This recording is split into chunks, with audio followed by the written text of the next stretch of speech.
I hope all are good. So today let me start English literature chapter number 6, neighbor.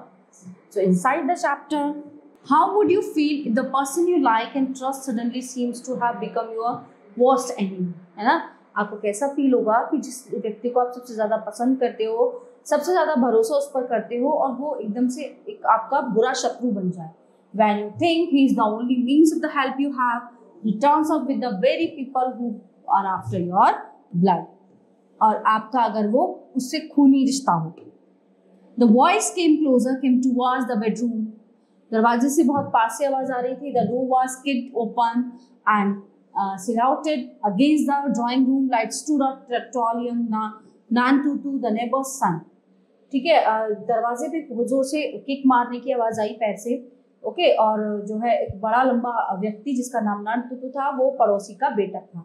He switched on the torch. उसने torch on करी. It's been searched through the dark room. Okay, वहां उस कमरे में बहुत गहरा अंधेरा था. It crept over the floor and under the bed. It zigzagged over the wall towards the window, glided down the curtains and traveled on. The young man took a step forward. एक जो जवान आदमी, उसने अपना कदम आगे बढ़ाया. Then another. He did not speak a word. उसके बाद कोई दूसरा व्यक्ति भी उसके पीछे पीछे आया. उन्होंने कुछ एक शब्द नहीं बोला. But the girl could hear his heavy breathing as he advanced closer and closer. और जो वो लड़की चुपचाप थी और उसकी जो सांसें थी वो बहुत जोर जोर से चल रही थी और वो जो पैरों की आवाज है वो उसके आसपास आई जा रही थी. Behind her, the girl felt her grandfather fighting off another coughing fit. ठीक है ना, उस लड़की के पीछे जो उसके दादाजी थे वो खांस रहे थे लगातार. Not now, grandfather. She prayed not now. उसने वो प्रे मतलब उसने हाथ जोड़ के कहा कि दादाजी अभी मत खांसो, अभी नहीं, प्लीज रुक जाओ. The old man pressed his hand over his mouth in an attempt to choke off the rasping sound. तो उस बूढ़े व्यक्ति ने क्या किया, वो अपना हाथ अपने मुंह पर रख लिया और वो मुंह पे हाथ रख के खांसे जा रहा था. Okay, so but in vain. The young man heard him. He spun around and focused the beam on the old man's face. Blinded by the sudden light, the old man shielded his face with his arms, cupping pitifully, all the while shrinking away from the intruder. The girl stared unbelievingly at him. Tutu, she whispered Tutu. Hot, angry tears sprang into her eyes, and before she knew what she was doing, she was out of hiding place and hammering at his chest with a small fist. Okay, अब उसने आवाज दी टूटू और उसने मतलब उसकी आंखों से आंसू बह रहे थे और इससे पहले वो कुछ समझती उसने क्या किया, एक हथौड़ा लेके जोर से उस व्यक्ति पर वार किया. Leave me grandfather alone, leave me alone, she sobbed. उसने कहा दादाजी मुझे छोड़ दो, मुझे अकेला छोड़ दो. With a swift movement of his arm, the young man caught the struggling girl. और जो वो लड़की इस तरह से चिल्ला रही थी, चीख रही थी, एक जो जवान लड़का था उसने उसको होल्ड कर लिया and clamped a tight hand over her mouth. और उसके मुंह पर जोर से हाथ रख दिया. Then he kicked at the furniture, overturned the cot and smashed the lamp.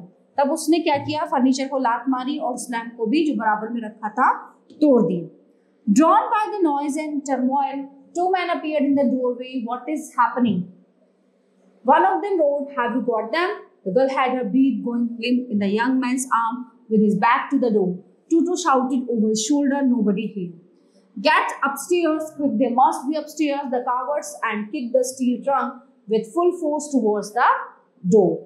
उसने क्या किया, दरवाजे पर जो सामान लगा हुआ था वो जोर से उसको लात मारी और ऊपर सीढ़ियों पे वो लोग चढ़ गए. The two men jumped back as the trunk hurled towards him, turned and rushed up the stairs. The moment they were gone, ये मोमेंट था जब वो लोग चले गए. Then the young man released the pressure around the girl's shoulder and whispered, "Listen to me with care, princess." कि बेटा राजकुमारी मेरी बात ध्यान से सुनो. You must get out of here as fast as you can. तुम जितना जल्दी हो सकती हो यहाँ से निकलो, यहाँ से बाहर निकलो. Climb through the window and get into the service lane through the rear door. तुम इस पर विंडो पे चढ़ के विंडो से बाहर कूद के जो सर्विस लाइन जाती है, जो रोड जाती है, उस पर पहुंचो. Fast girl, get going. My mother is waiting for you, your back door is open. मेरी माता जी जो है वो तुम्हारा इंतजार कर रही हैं और हमारे घर का पीछे का दरवाजा जो है वो खुला हुआ है. सो टूटू क्राइड द गर्ल. गर्ल जो है टूटू कहकर चिल्लाने लगी. बट यू तुम कैसे करोगे फिर? What will happen to grandfather, दादाजी? I will take care of him, वो नाउ गर्ल रन, मैं इनकी मदद करूंगा और तुम जो है भागो यहाँ से। The young man urged her and lifted her over the window sill. Run for your life, अपने जीवन बचाने के लिए भागो। With a soft thud, the girl landed safely on the ground and was over at the back door in a second. She opened the door and stepped into the service lane. अब वो उसने वो window open करी और वो वहां से भागती हुई सर्विस लेन की तरफ दौड़ी। Behind her, she could hear the mob ramp through the rooms. She stopped in her tracks. Grandfather, what would you happen to grandfather? She could not leave him. Could she? But Tutu's words hammered inside her head. Run, girl, run for your life. वो अपने दादाजी को इस मुसीबत में छोड़कर नहीं जाना चाहती थी, बट तूतू के जो शब्द थे उसके दिमाग में घूम रहे थे। वो कह रहे जो उसने बोला था कि लड़की अपनी जान बचाने के लिए तेज भागो। The girl ran on. She tripped over rubbish and discarded kitchen waste, but on she ran till she reached the narrow beam of light that fell into the lane through a doorway. ठीक है, वो kitchen का जो कूड़ा कचरा था उस पर दौड़ती हुई भागती हुई उस लेन की तरफ दौड़ी और दरवाजे पर पहुंची। With trembling hands she opened the door.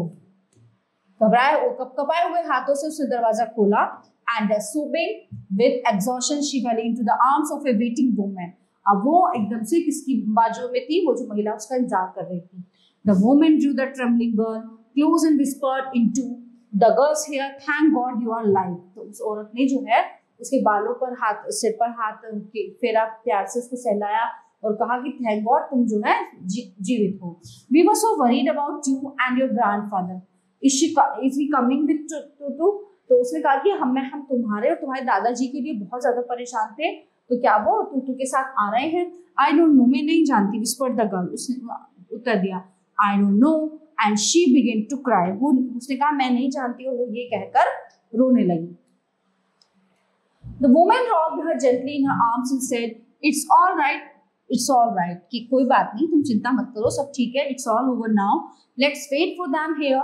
The girl did not know how long they waited and how long they listened into the night to the sound of smashing glass, breaking wood, and raucous voices filled with hatred and aggression. And then the noise died and the mob moved on. The night quit again. ठीक है, अभी आवाजें आनी बंद हो गई. ठीक है, कहीं उसको वो उसी चीज में जो शीशे तोड़ने की आवाज, विंडो तोड़ने की आवाज, सामानों को पटकने की आवाज उसके दिमाग में घूम रही थी. The girl looked searchingly at the woman's face. Why had Tutu not come? उसने कहा कि टूटू क्यों नहीं आया है, क्योंकि उसके साथ उसके दादाजी आने वाले थे. ठीक है, okay. They could hear footsteps and low whispers. There were people coming. कुछ लोग आ रहे हैं. The girl thought that must be them was a Tutu and her grandfather. She held her breath but then rushed towards the door, pulled it open and peered into the dark back lane. She could make out two figures not very far away, one leading the other, and then their low voices reached her ears. ठीक है, धीरे धीरे ये वो जो दो परछाई थी उसके पास आती चली गई. Okay, we were almost there, grandfather. We have made it. I know you have lost almost everything, but you are alive. ठीक है, वो कहती कि दादाजी मुझे लगा था मैंने आज आपको खो दिया, लेकिन आप जीवित हो. We are all alive, my dear boy. उसने कहा कि मेरे बच्चे, आप हम सभी जीवित हैं. Thanks to you, returned the old man, you the girl and me. And then he called into the night, "Are you there, बिटिया रानी?" उन्होंने कहा कि अरे बिटिया रानी, ऐसा कुछ नहीं है, हम सब जीवित हैं और हम सब ठीक हैं. So, okay, so all chapters are covered here. I hope you all are very well understand this chapter. We will meet to the next class.